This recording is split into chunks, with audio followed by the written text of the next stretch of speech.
নমস্কার। আমি রাখি সাহা, পিএমসি ত্রিপুরার পর্দায় আজকে আপনাদের সবাইকে স্বাগত জানাচ্ছি। আজকে আমি মাস্টার সন্দীপ রায়ের লেখা পুস্তকটি ধ্যান ও আধ্যাত্মিক বিজ্ঞান, সেই বই থেকে আমাদের জীবনের দুঃখ, কষ্ট ও রোগের কারণ, কর্ম সিদ্ধান্ত, সেই ব্যাপার নিয়ে আলোচনা শুরু করেছিলাম কালকে।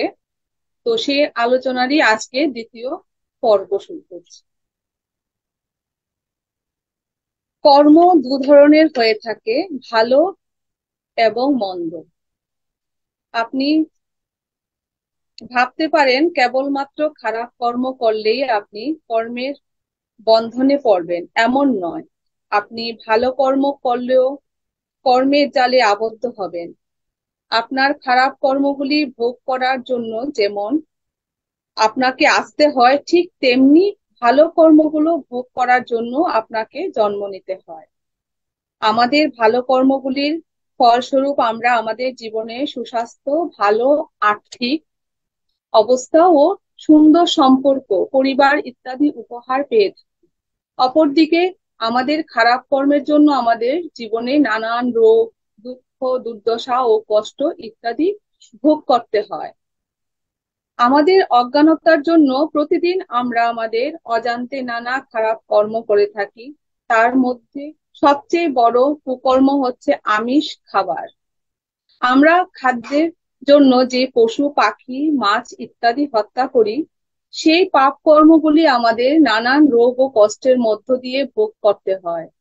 তাছাড়া আমরা আমাদের দৈনন্দিন জীবনে নানান খারাপ কর্ম করে থাকি, যেমন অন্যের সমালোচনা ও নিন্দা করা, নিরর্থক কথাবার্তা বলা, কাউকে ভুল তথ্য দিয়ে ঠকানো, প্রতারণা, চুরি, ডাকাতি, খুন ইত্যাদি নানা কিছু। এই সমস্ত কর্মগুলির হিসাব আমাদের কার্মিক অ্যাকাউন্টে জমা হয়।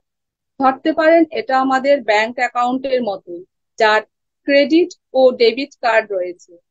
ক্রেডিট কার্ড হলো আমাদের খারাপ কর্মের খাতা এবং ডেবিট কার্ড হলো আমাদের পুণ্য কর্মের খাতা। প্রয়োজন অনুসারে আমরা সেখান থেকে লেনদেন করি কর্ম ভোগ করার জন্য। একটি মনুষ্য আত্মাকে তার বিকাশের স্তর অনুসারে 7টি ধাপে ভাগ করা হয়ে থাকে। নবজাতক আত্মা, বালক আত্মা, যুব আত্মা, প্রাপ্তবয়স্ক আত্মা, বৃদ্ধ আত্মা, অতীন্দ্রিয় আত্মা ও অনন্ত আত্মা। আত্মা প্রাথমিক স্তরে যখন নবজাতক, বালক ও তরুণ অবস্থায় থাকে, তখন তারা অজ্ঞানতার জন্য অনেক বেশি খারাপ কর্ম সৃষ্টি করে থাকে। আত্মা নবজাতক অবস্থায় খাওয়া দাওয়া, ঘুম, সেক্স, জীবিকা ইত্যাদি মধ্যে সীমাবদ্ধ থাকে।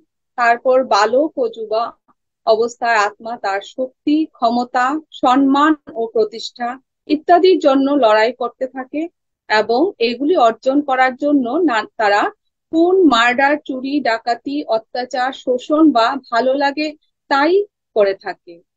কারণ সেই অবস্থায় তার মধ্যে ভালো মন্দ বিচার করার মতো জ্ঞান থাকে না। আত্মা যখন প্রাপ্তবয়স্ক অবস্থায় আসে, তখন তার মধ্যে ভালো মন্দ কর্মের বিবেচনা করার বুদ্ধি আসে। আত্মা প্রাপ্তবয়স্ক হওয়ার আগ পর্যন্ত সে যে সমস্ত খারাপ কর্মের বোঝা তৈরি করেছিল, সেগুলি জ্ঞান আসার পর ধীরে ধীরে কম করতে থাকে। সুতরাং আত্মা প্রাপ্তবয়স্ক বৃদ্ধকালীন অবস্থায় খুব দ্রুত তার কর্মের বোঝা করতে থাকে।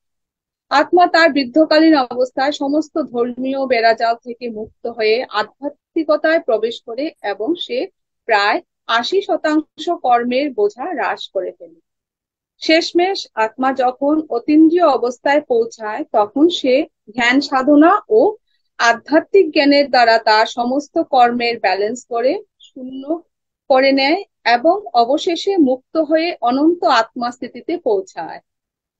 আত্মা যখন মনুষ্য শরীরের প্রথম প্রবেশ করে, তখন তার কর্ম শুরু হয় এবং আত্মা যখন 3টি স্তরে সব থেকে বেশি খারাপ কর্ম সৃষ্টি করে থাকে, তারপর আত্মা প্রাপ্তবয়স্ক থেকে অতীন্দ্রিয় অবস্থায় সময়কালীন তার সকল কর্ম হ্রাস করে কর্মবন্ধন থেকে মুক্তি লাভ করে, অর্থাৎ মনুষ্য জন্ম নেওয়ার আগে আত্মার কর্ম শূন্য থাকে এবং জন্ম নেওয়ার পর তার সকল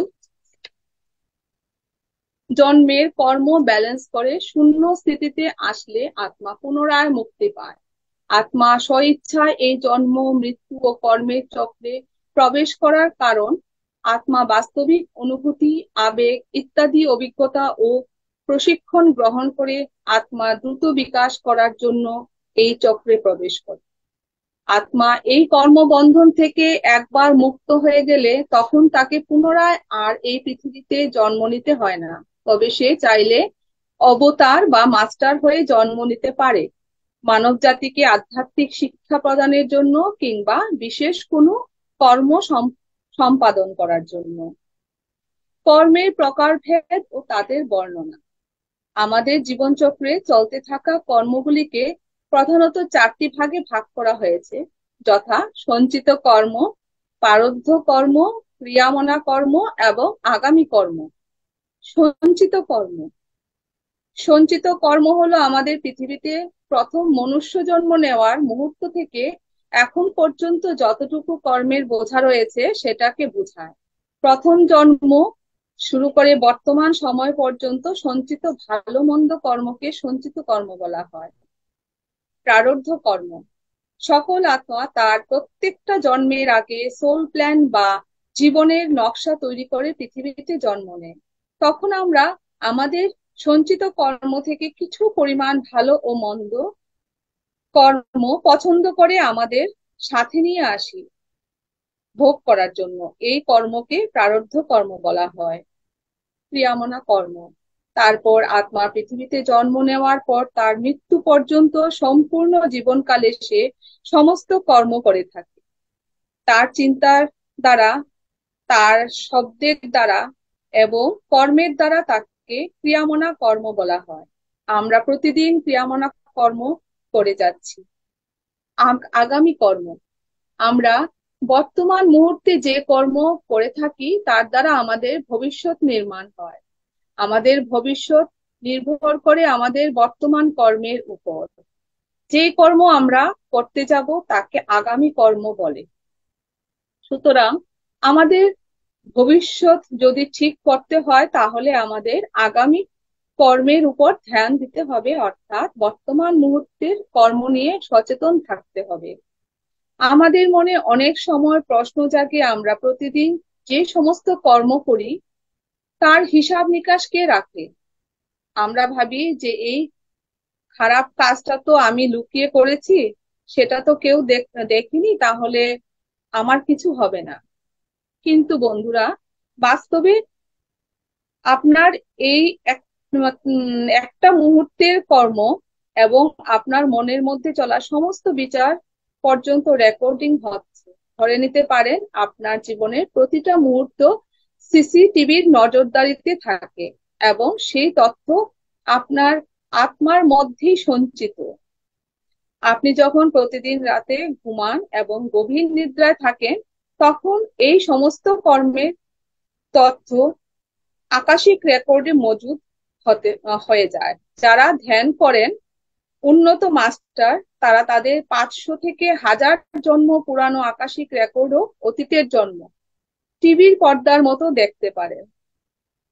তো বন্ধুরা, আমাদের তাহলে কর্মসিদ্ধান্তে আমাদের সবসময় সঠিক কর্ম করতে হবে, বলার মাধ্যমে, চলার মাধ্যমে, ব্যবহারের মাধ্যমে, খাওয়ার মাধ্যমে আমাদের সবসময় সঠিকভাবে চলতে হবে।